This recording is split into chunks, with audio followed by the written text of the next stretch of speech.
Today,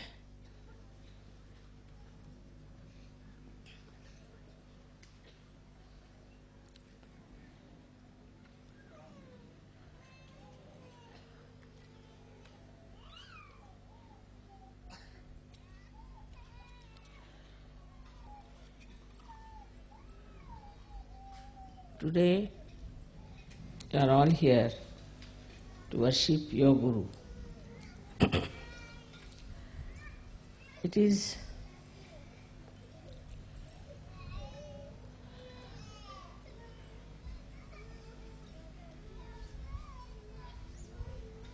a common practice, especially in India, that you must worship your Guru. And the Guru has to fully be in control of his disciples.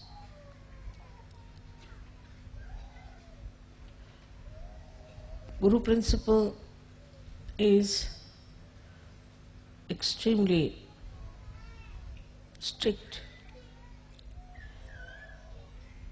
and the strictness made many people could not conform to the ideals of a disciple. In those days, the Guru had to be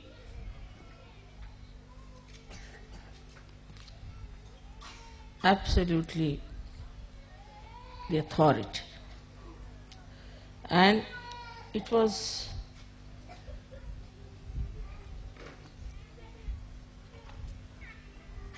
the Guru who would decide which disciples he'll have.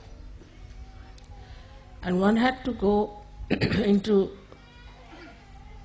great tapasya, to great penances, to even become a disciple. And this hardship was the only way the Guru used to judge. Gurus would always live in jungles, and they would select their disciples, very few, very, very few. And they had to go and beg food from the neighboring villages and cook food for their Guru with their own hands and feed the Guru.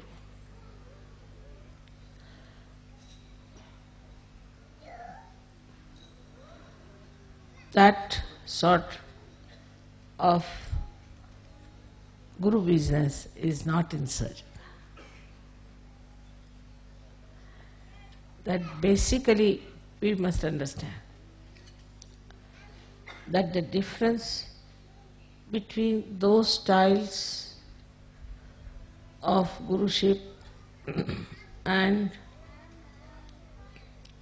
that we have now is this, that very few individuals were given the chance to become the Guru.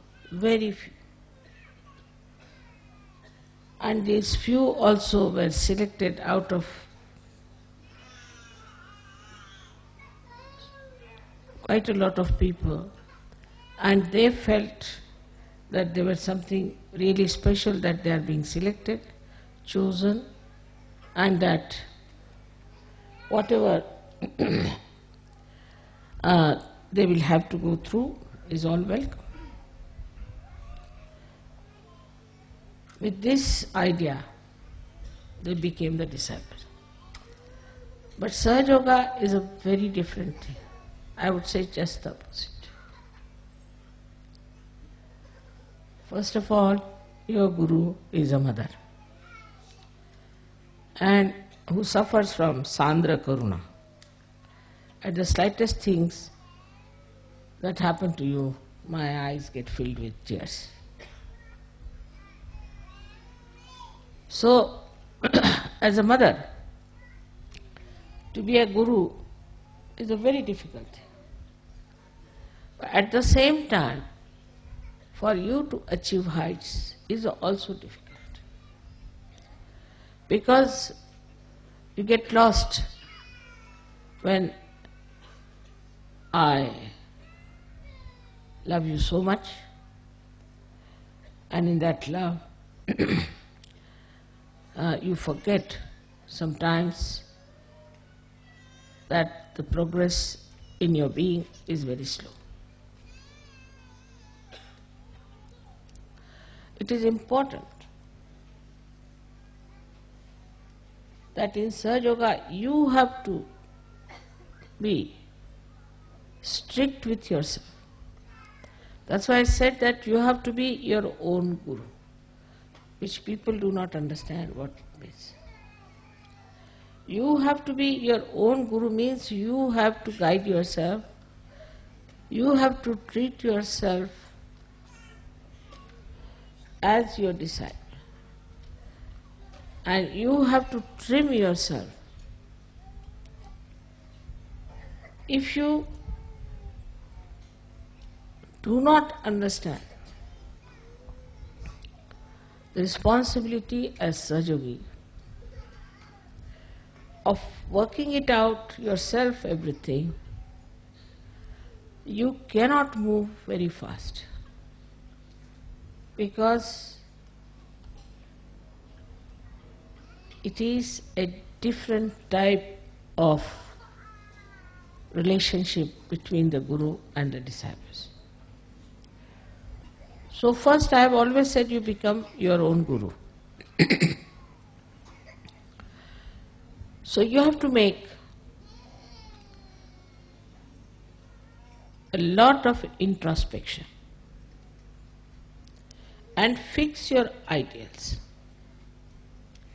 Before you, I am sitting.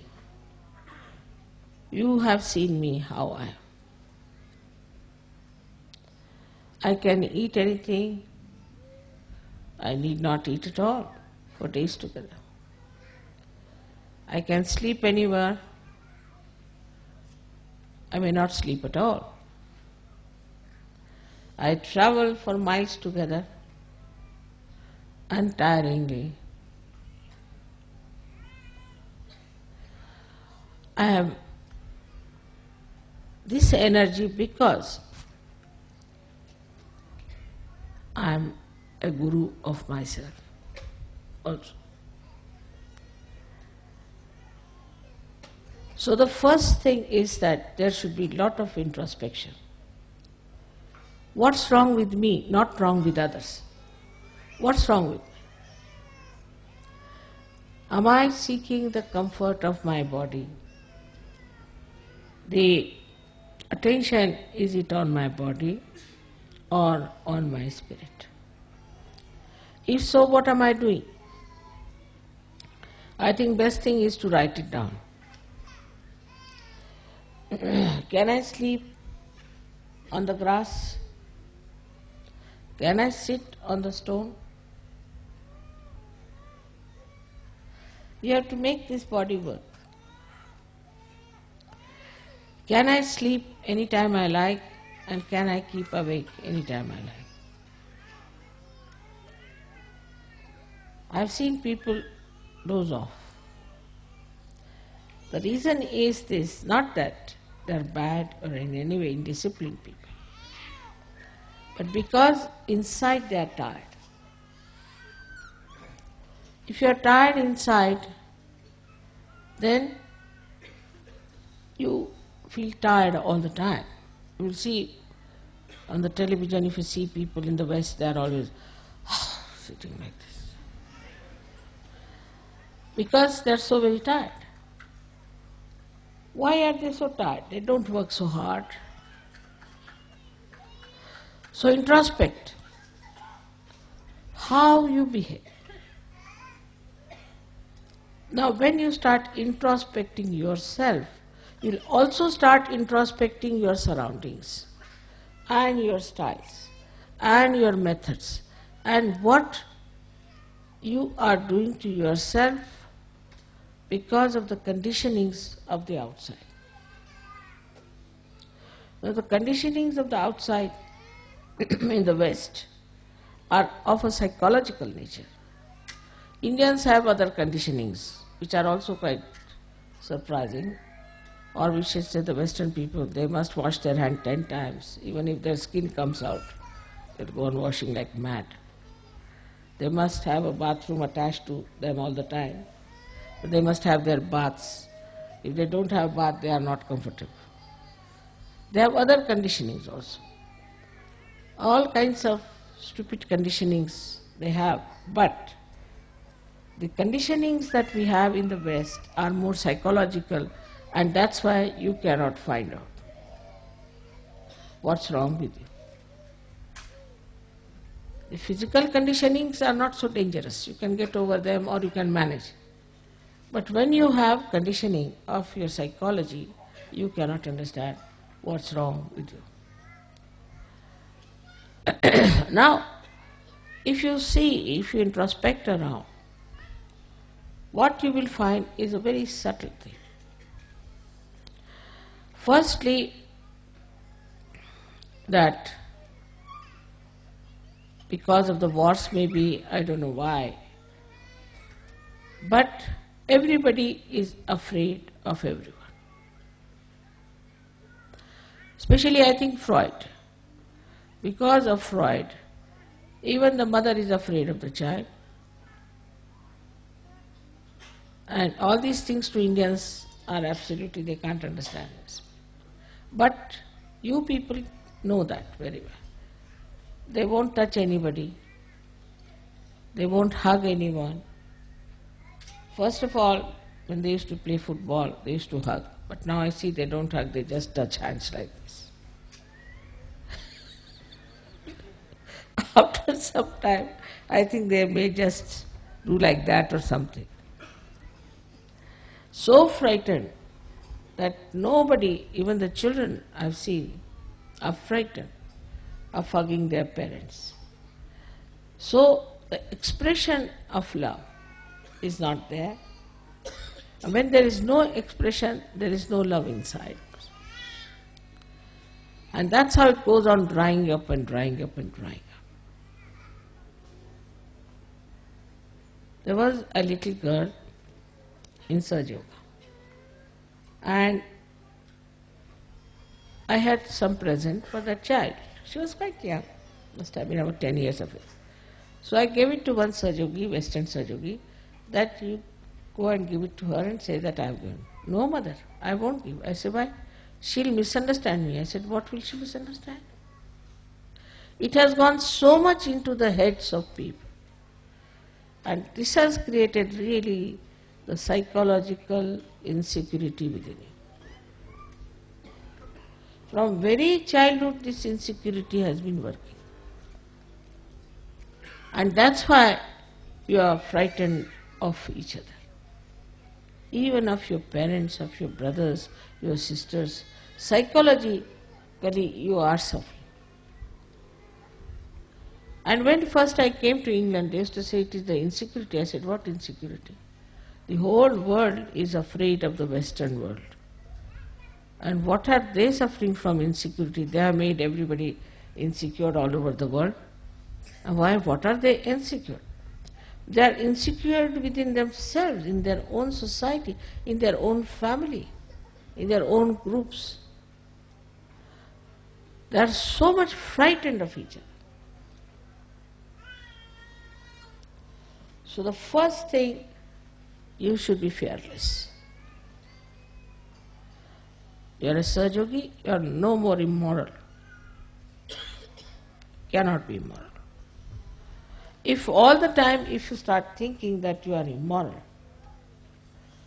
and if you do something it is immoral, and that you have to go and do some confession somewhere, then what is going to happen to you? What sort of a personality you will have?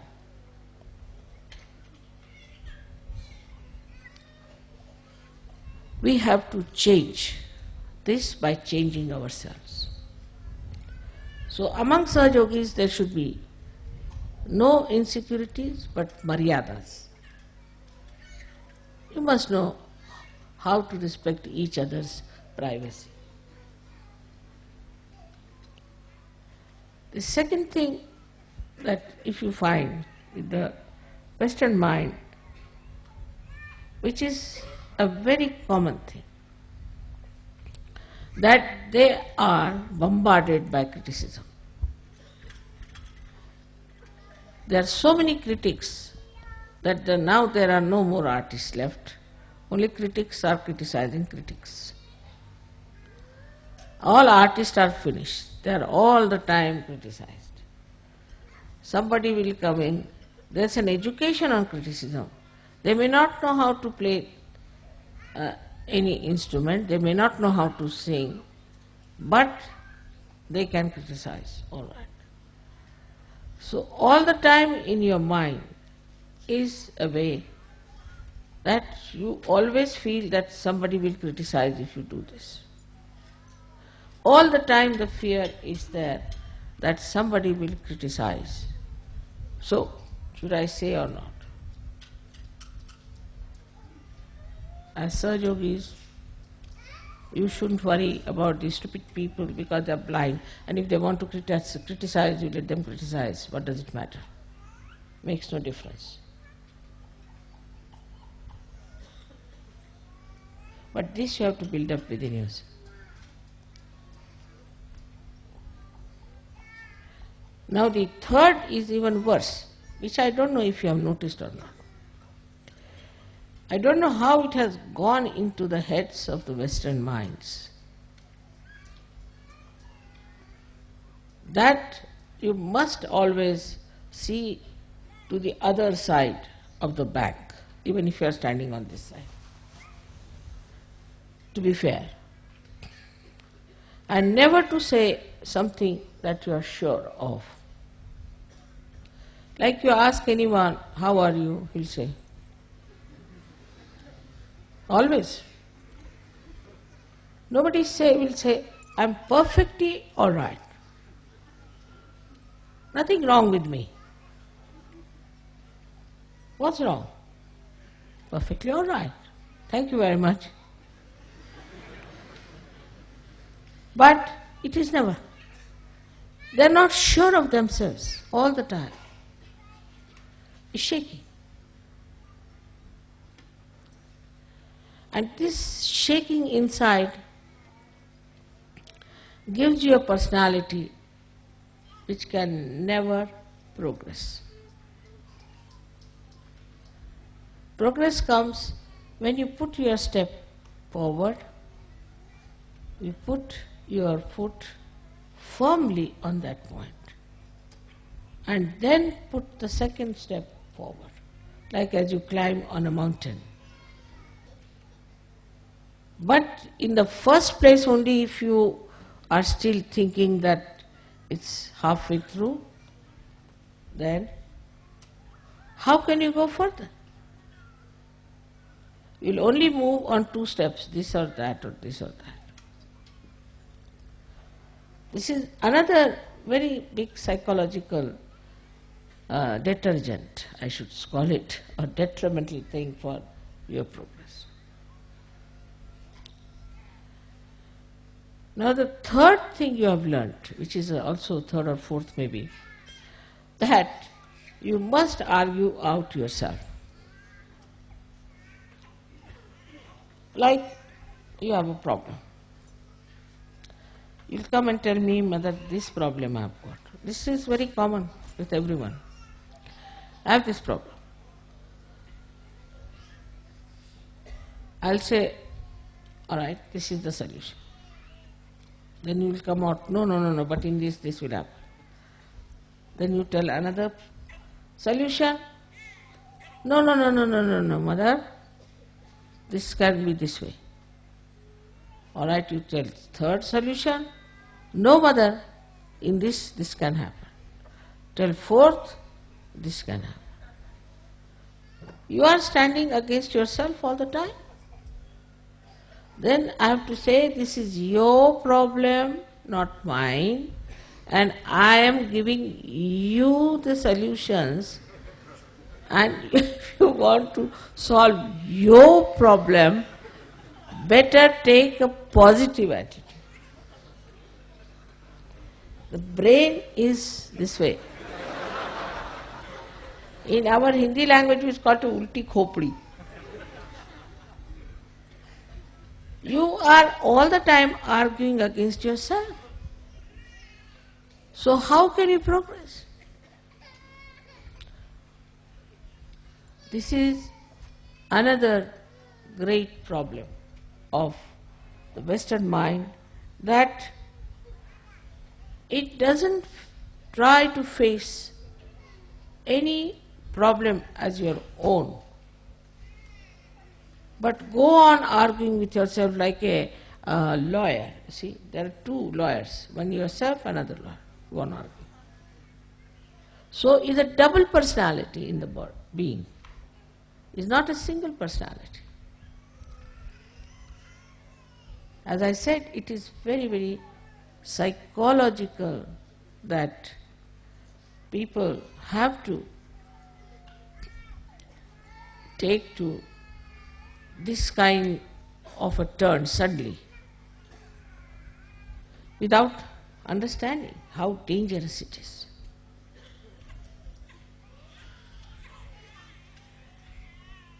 With the enlightenment of your brain, they should disappear.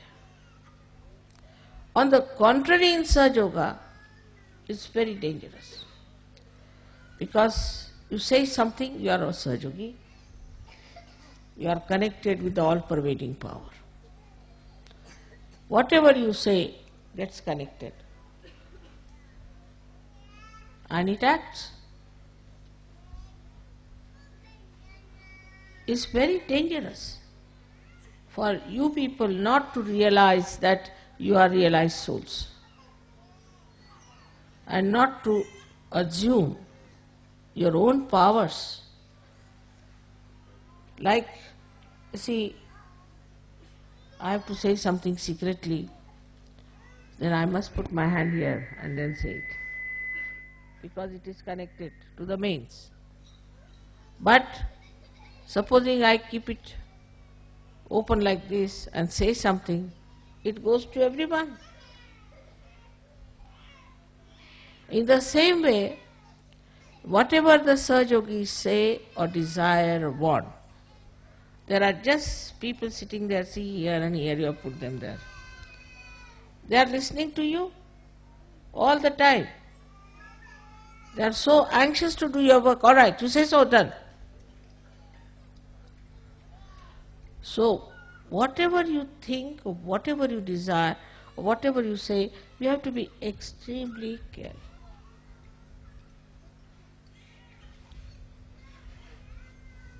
And when, now, I mean, old people, all right, I can say that very conditioned, they have problems, But the generation that is here, most of them are all capable of improving yourself and making your brain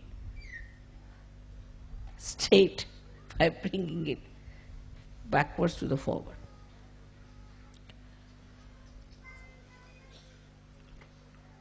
The psychological problem you do not see. The another psychological problem is, which you do not know, which is very surprising, that whatever is the entrepreneur's ideas, you must act. Because the whole fundamentals of Western life is to see and to be seen. So, oh, that's the fashion, so we should do that. This is the fashion, so we'll do that. Like the other day, about a year back, I went to England and I found all the Sahaja Yoginis having their hair here. I said, what's this? So I asked an Indian girl, I said, what is this supposed to be? This is a new fashion. I said, what new fashion? Called it Jiprea in Marathi, We call it Jiprea fashion. Only the Maharashtrians can. And they all had their hair here, like this, all. I said, my God, this is Agya, this they are covering, their eyes will become squinty. But the fashion, if it comes, and the whole fashion is with the hair alone. Hair, I don't know what. There's so much interest in the hair, and they lose the hair so fast in these countries without using the oil which they should use. They lose their hair very fast. Starting from the hair, the sastra.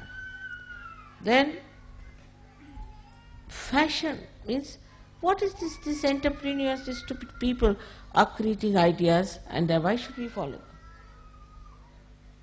I don't say that Sahajogis should all look alike, not at all. You can dress up the way you like. You can live the way you like. But you should not get yourself enslaved by any entrepreneurs. You are free people now. Know that very well. Know that you are absolutely free, and your freedom is absolutely in the light of your enlightenment. You can never do wrong.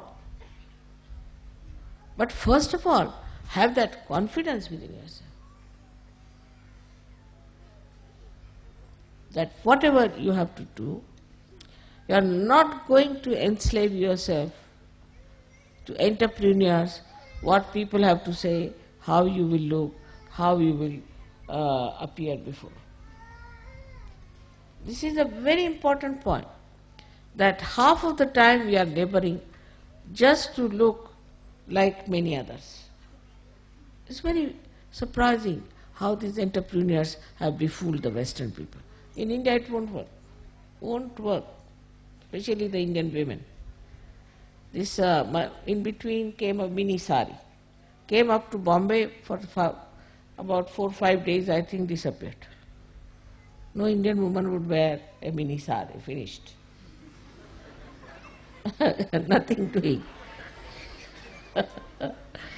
Any sort of fashion now comes in India, doesn't stay. Because whatever clothes we have now in India is traditionally has been there, has been tested, and error and trial and error and trial, and we know now this is the best, now stop it. At certain age, you stop. This is the style that suits us the best. But anything goes on, the styles go on changing. And this is what you have to be very careful to see, that you do not take to stupid things which are being created by entrepreneurs, but to sensible things which are required for. So one of the enslavement I feel is that you have to play into the hands of entrepreneurs. But the slavery is very deep and is so psychological. In so many ways, it is extremely hidden and so subtle that you cannot make it out. So in the introspection you find out what's gone wrong with you, how you are made this way, what's wrong in my own personality. It has come from all the surroundings and the way people have been putting ideas into my head. You should have your own ideas.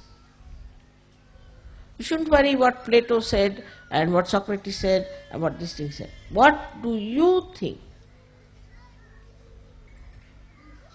After all, you are enlightened people. But then there is another psychological thing which is even the worst. And that, Mother, if we are very sure, then we are putting up our ego. They are so much afraid of their ego that as if after some time they'll take off. The ego will bloat so much that will take off. This is another fear people have, that if you assert, all right, this is what I want, this is the right thing to do, then I'll get off, so I don't want to say such a thing. I have an ego. So with Sahaja Yoga also certain fears have crawled in. One of them is that, Mother, I should not have any ego.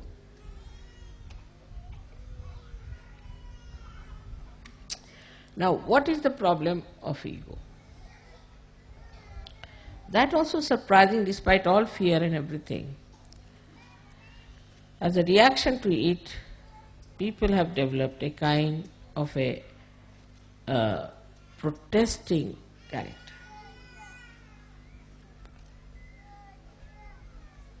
But again, these entrepreneurs have pampered your ego. Like in the morning, you ask the child, what will you have?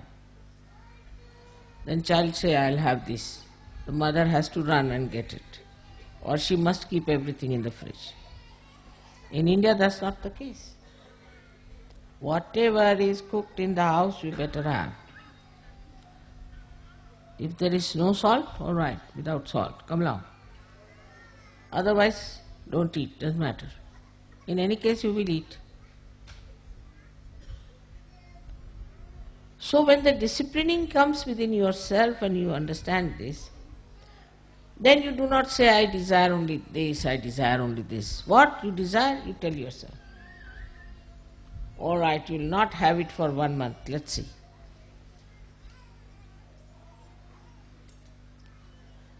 Once I must tell you about myself that little bit comfort grew upon me sometimes, I think. So we had a transfer, and my family was not with me at that time. We had only one small little bed where my husband slept, and I slept just on the bare cement in the. And next day I started getting the pain in the body. I said, all right. I slept on the cement for 1 month. On the cement you get pain, all right, sleep now. 1 month I said, I'm going to sleep on the cement. Then cement lost its power on me. Then might be the cement might be feeling the pain. So, that's what you have to do, is to master your mind.